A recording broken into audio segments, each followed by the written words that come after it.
தூத்துக்குடி மாவட்டம் ஸ்ரீவைகுண்டம் கள்ளபிரான் கோவிலில் மூத்த தம்பதிகளுக்கு மலர் மாலை அணிவித்து மரியாதை செய்யும் நிகழ்வு நடைபெற்றது.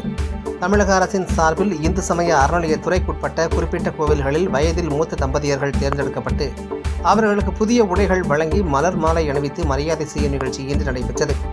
இதன்படி தூத்துக்குடி மாவட்டத்தில் உள்ள நவதிருப்பதி கோவில்களில் முதலாவது கோவிலான ஸ்ரீவைகுண்டம் கள்ளபிரான் கோவிலில் நடைபெற்ற மூத்த தம்பதியினர்களுக்கு மரியாதை செய்யும் நிகழ்வில் அணியா பரதநல்லூரைச் சேர்ந்த கோமா மற்றும் ஆறுமுகம் தம்பதியினருக்கும், சிவகலையைச் சேர்ந்த நமச்சிவாய மற்றும் கல்யாணி தம்பதியினருக்கும் மலர் மாலை அணிவித்து மரியாதை செய்யும் நிகழ்வு நடைபெற்றது.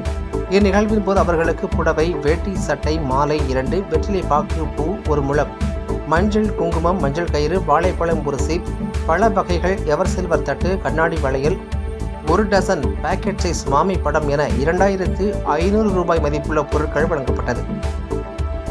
இதனைத் தொடர்ந்து சுவாமி கள்ளபிரான் கோவிலில் மூத்த தம்பதியினருக்கு சிறப்பு அபிஷேகம் இந்து சமய அறநிலையத்துறை சார்பில் நடைபெற்றது.